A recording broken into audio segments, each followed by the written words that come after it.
Polda Metro Jaya melimpahkan kasus penyiraman air keras aktivis Kontras Andri Yunus ke Puspom TNI. Hal itu diungkapkan di Reskrimum Polda Metro Jaya, Kombes Iman Imanuddin, saat rapat dengar pendapat umum bersama Komisi 3 DPR RI. Polisi mengaku telah melakukan penyelidikan sejak menerima laporan penyiraman air keras terhadap Andri. Hasil penyelidikan, polisi tidak menemukan adanya keterlibatan sipil dalam kasus ini hingga pelimpahan berkas ke Puspom TNI. Kemudian setiap penegakan hukum yang kami lakukan tentunya selalu berbasis pada fakta hukum yang diperoleh dari proses penyidikan. Tadi kami sudah sampaikan bahwa proses penyerahan kepada Puspom sudah kami lakukan, dan sampai dengan proses penyerahan kami belum menemukan adanya keterlibatan dari sipil sampai dengan proses penyerahan. Komisi 3 DPR mengkritik pelimpahan kasus penyiraman air keras Andri Yunus ini kepada Puspom TNI. DPR menyebut Presiden Prabowo telah meminta agar polisi dan TNI bersama-sama mengusut kasus ini. DPR mengingatkan penyelidikan sepihak kasus penyiraman air keras Andri Yunus oleh TNI bisa menjadi presiden buruk jika prosesnya tidak transparan dan sanksi yang diberikan tidak sesuai. Menjadi lemah, terjadi perlambatan penanganan kasus, dan bahkan mungkin pada waktunya ketika penegakan hukum dilakukan dengan pendekatan yang amat sangat rendah. Misalnya dipecat saja, kemudian tidak diikutkan dengan peradilan umum dan seterusnya. Pihak kepolisian telah melimpahkan kasus ini kepada otoritas militer, Puspom militer. Kami ingin dapat gambaran jelas atas dasar apa ini dilimpahkan. Padahal Pak Presiden telah menyatakan dengan sangat tegas dan memberikan penugasan tidak saja kepada TNI tapi juga kepada Polri. Setelah Puspom TNI menetapkan 4 anggota BAIS menjadi tersangka pelaku penyiraman air keras Andri Yunus, Kepala Badan Intelijen Strategis Letjen Yudi Abrimantio menyerahkan jabatannya sebagai bentuk tanggung jawab. Jadi kami perlu sampaikan di sini sebagai bentuk pertanggungjawaban, hari ini telah dilaksanakan penyerahan jabatan Kabais. Aktivis Kontras Andri Yunus menjadi korban penyiraman air keras pada 12 Maret 2026 lalu. Kemudian pada 18 Maret 2026, Polda Metro Jaya mengungkap identitas penyiram air keras ke Andri Yunus. Sementara Puspom TNI menetapkan 4 prajurit BAIS TNI sebagai tersangka dalam kasus ini. 2 minggu berselang, Polda Metro Jaya menyerahkan penyelidikan kasus ini kepada Puspom TNI. Sementara Puspom TNI hingga kini belum mengungkap motif penyiraman air keras kepada Andri Yunus. Tim Liputan Kompas TV.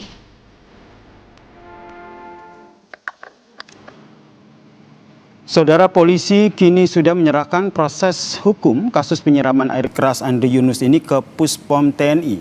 Lalu bagaimana pengawasan terhadap proses hukum kasus ini? Kita bahas bersama dengan Hasbiallah Ilyas, anggota Komisi 3 DPR dari fraksi PKB, dan juga Indria Fernida, kuasa hukum Andri Yunus. Selamat petang semuanya, salam sehat. Selamat sore. Oke, saya ke Mbak Indria dulu nih. Dalam rapat tadi, kuasa hukum nampaknya keberatan begitu kasusnya ini diserahkan ke Puspom TNI. Pertanyaannya, apa yang menjadi kekhawatiran dari tim kuasa hukum terhadap proses hukum yang berlangsung di Puspom TNI?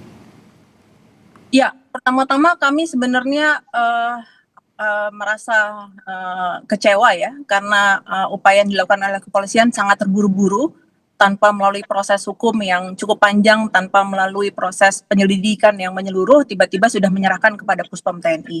Padahal sejak awal kami meyakini ini adalah operasi intelijen, ini dilakukan oleh militer untuk sebuah tindak pidana umum. Gitu. Nah, dalam konteks ini, maka kemudian yang harus diberlakukan adalah peradilan umum.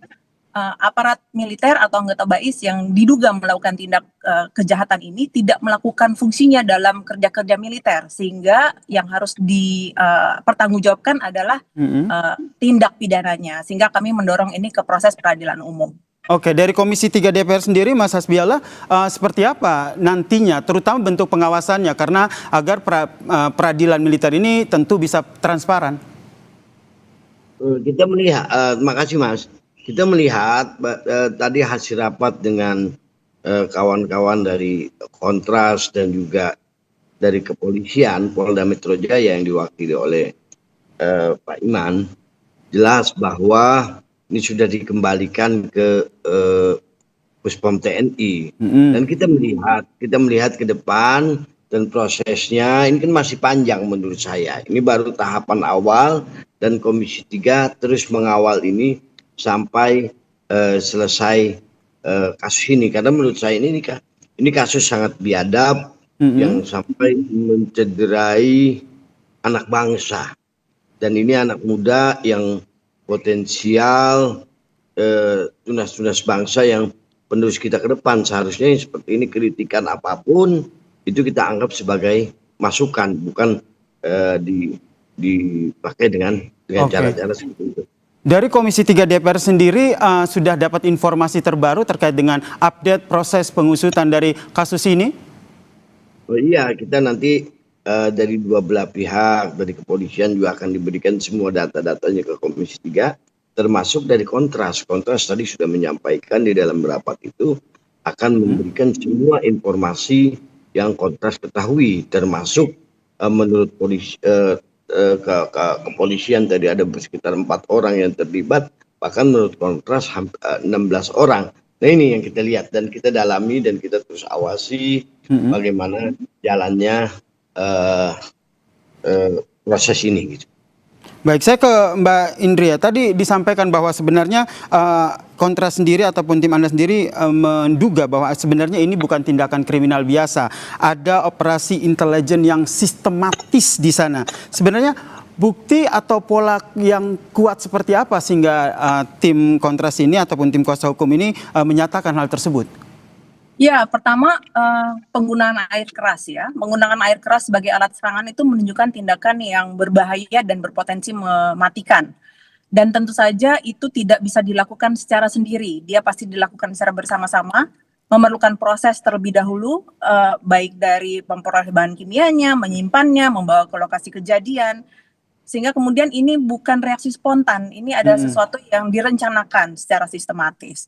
Selain itu, pelaku juga secara sistematis melakukan penyerangan pada situasi di mana korban dalam posisi yang bisa dikatakan tidak pada waktu yang, karena malam hari ya, jadi sebenarnya itu ditargetkan untuk dilakukan secara sembunyi-sembunyi, dan menggunakan air keras itu sebenarnya adalah percobaan pembunuhan. Jadi ini bukan sekedar penganiayaan biasa.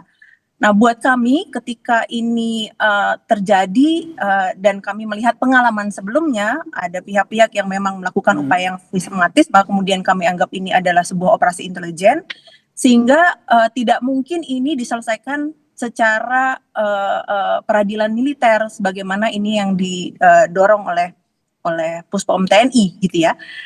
Sehingga kemudian kalau kita mau mendorong ini untuk mengungkap sampai ke akar-akarnya, sebagaimana Presiden sampaikan kepada kami bahwa peradilan sipil menjadi urgent, tapi juga perlu ada pengawasan dari tim gabungan pencari fakta independen. Kita punya pengalaman sebelumnya, ada banyak sekali tim gabungan pencari fakta, dan dia sangat independen, dia bisa sangat kredibel, sehingga kemudian dia tidak perlu tersandera dengan situasi antara polisi dan militer gitu. Karena keduanya sebenarnya ada dalam ruang yang